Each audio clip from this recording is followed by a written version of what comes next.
Now, back to Tony and Casey's Best of Food and Wine on Smooth and Easy, CL 650. This is gonna be the best day of my life.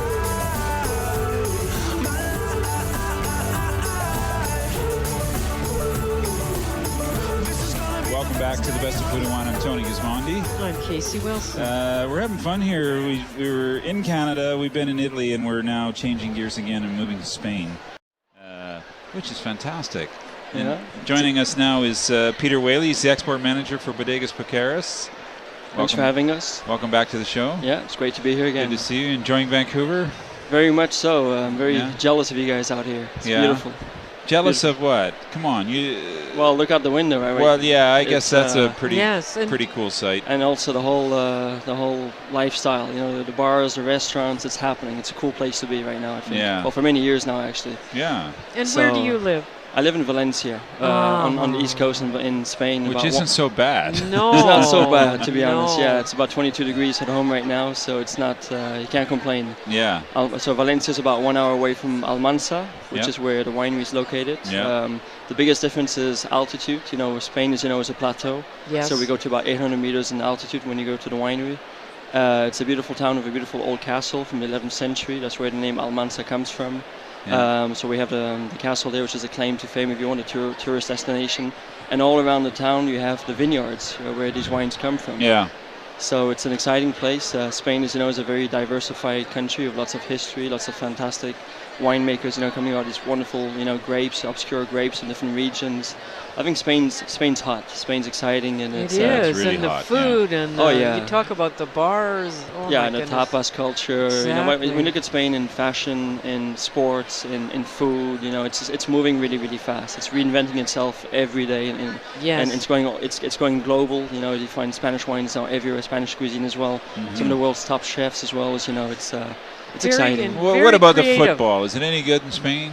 Well, it's all imported, so it's quite good. The Valencian team right now is not playing so well, but Barcelona and Madrid are world-class teams, of course. Yeah, of course. They love their football. Yeah, it's quite crazy over there. And in your region, is there more red wine or white wine? Well, the Almansa, Spain in general, is mostly red, of course. Although it's got some fantastic whites as well and sparklings.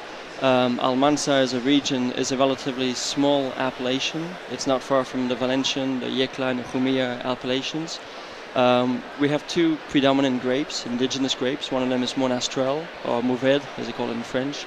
And the other one is the Garnacha Tintorera, which is a Alicante Boucher, one of the few grapes with red flesh, a Teinturier grape. So those are really the backbone of all of our wines. So we're really, in that sense, a red wine region predominantly. This being said, high altitude, very calcareous soils, lots of limestone, very poor soils.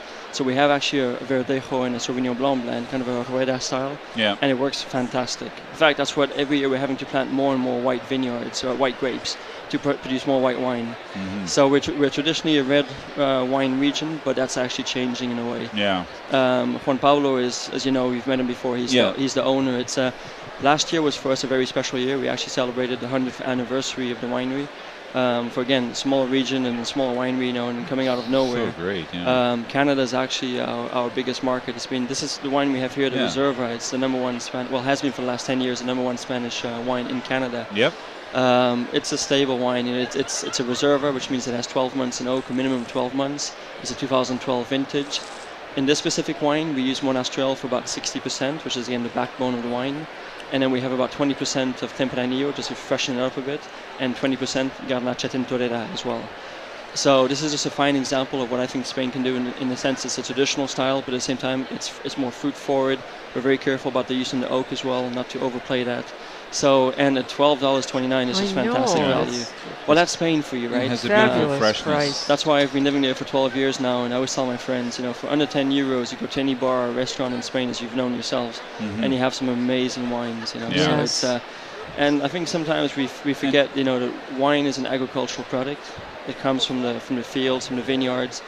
I really think, and I've learned living in Spain, that good wine doesn't have to be expensive per se. To be No, honest, it doesn't. No. if we go back to the basics of sound farming practices Yep. and good crop management, Yes. and then just keeping it simple in the winery, not making too much of a fuss about it.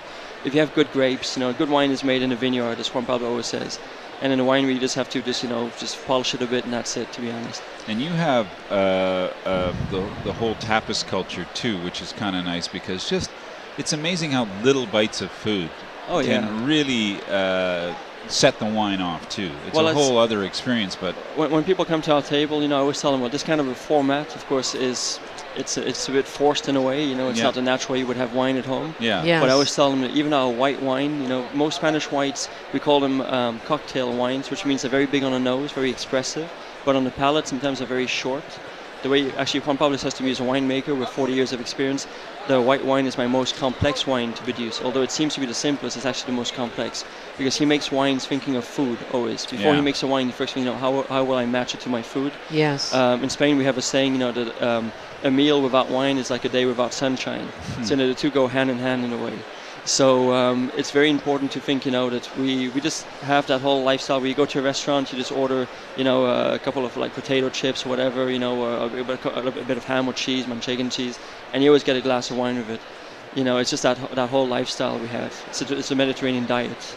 But people don't focus on wine, they just drink it. They don't Oh, talk yeah, a lot about it like they do The here. funny thing about Spanish people, and I've lived there for many years now, is that they never speak about what they're eating right there and then. No. They always talk about what they had 2 weeks before, or the meal they're going to have the next day or the 2 days afterwards. And then that meal they're such having a then. great observation. No, but it's It true is. though. They'll always observe. I mean, they're very observant, but Yes. not in that moment. No. They always like to to think back Think and about reflect it, on and it. that's very true. So, but that's just fun. That's what I like about it. These cultural nuances you have, in every country, of course. And Spain is exciting in that sense. Our guest is Pieter Whaley. He's the export manager for Bodegas Piqueras, and we've been tasting the Castillo de Almanza Reserva, which, believe it or not, sells in British Columbia for $11.29 Canadian. Well, it's actually $12. Yeah, it's it's That's actually, a couple of euros, I think.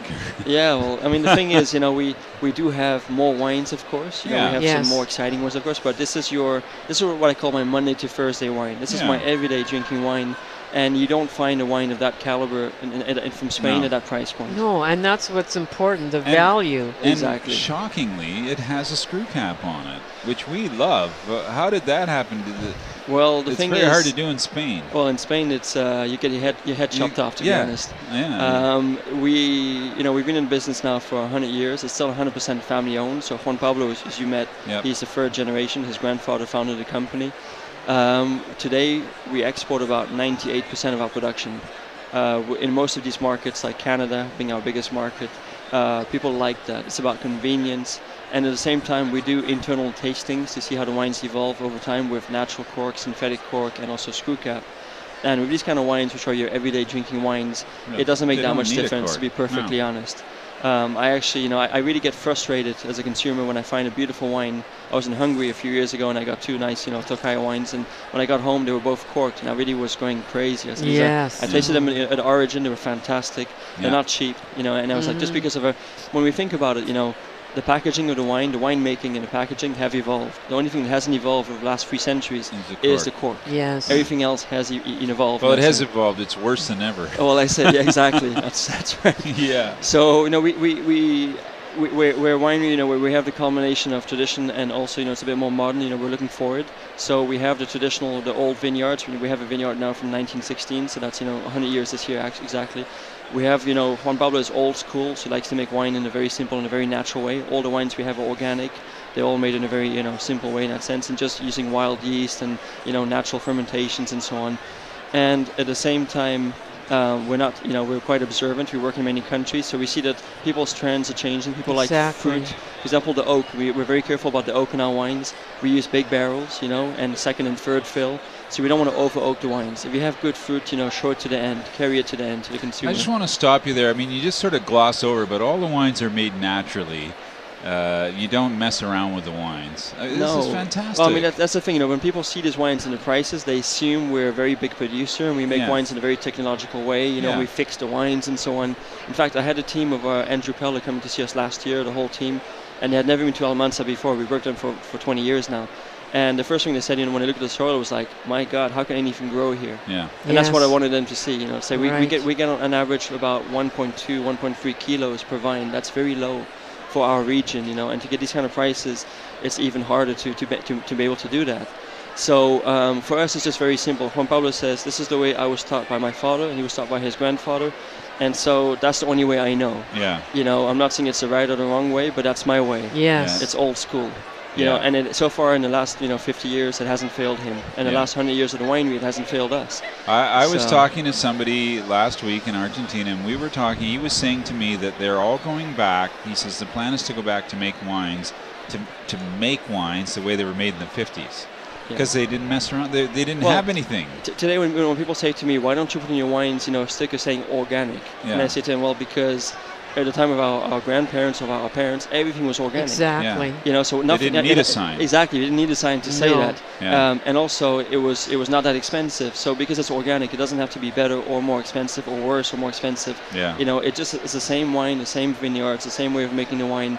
Now we use stainless steel, before we use concrete. I mean, some things have changed, but the wine itself hasn't changed, the essence of wine. No. And I think that's also one of the reasons why we've had, as a small appellation, as a small winery, to be honest, we've had a lot of success in the world, because the wines still taste like genuine wines. They still taste like, when you go back to Spain, in the old Spain, that's what it tasted like. We don't make wines for the markets. We make wines, as best as we can make them, in a way. Yeah. Peter, thanks so much for joining us thanks today. for you guys. It goes so fast. Thanks for coming to Vancouver. I hope you enjoy your stay. Oh, yeah, I love it here. And we'll try and drop by the booth. You've got 3 other pretty interesting wines that you're pouring at the booth out here. Yeah, just like I said, we do have, because last year was our 100th anniversary as a winery. Yep. So Juan Pablo said for the first time in his life, he made a wine without any external influence, without any, the buyers or the wine tasters or anybody else, saying, this is my little baby. So it was a secret project. He didn't ask anybody, what he was going to do there. And we have this, 101-year-old vineyard, Monastrell, Grenache, and a bit of Syrah. Wow. It's a one-off. It's not even sold anywhere in the world. It's just for private tastings. It's just trying to showcase the best of what Almanza has to offer. Great. So if you have a chance, please come by. It'd be great. Perfect. Thanks for joining us. Thanks, guys. Thank you. Peter Whaley, export manager from Bodega Piqueras from Spain. We just tasted a delicious bottle of the Castillo de Almanza, a very famous name in Vancouver, $11.29 BCLS listed. Just a crazy price for a delicious wine. Thanks so much. You're listening to the Best of Food and Wine. We're live tonight. We're on the floor. Art, I don't know, there's probably 3,000 people now in the room. At least. At least, maybe more. Everybody's lined up at booths. Everybody's being polite, asking questions, tasting wine. What a community. You made a mistake if you're not here tonight. You made a mistake. Yes, good night to be here. The Best of Food and Wine. I'll take a quick break. We'll be right back, and we're going to interview one of the most controversial people in the Okanagan Valley. 3 things you need to do at the 2016 Vancouver International Wine Festival. 1. Visit the theme region of Italy. 2. Visit the Best of Food and Wine stage inside the theme region. And 3. Enter to win a deluxe 2-night stay in a waterfront villa at Painted Boat Resort Spa and Marina on the Sunshine Coast. Winner announced 9 p.m. Saturday. Italian is as easy as 1, 2, 3 with CIL 650.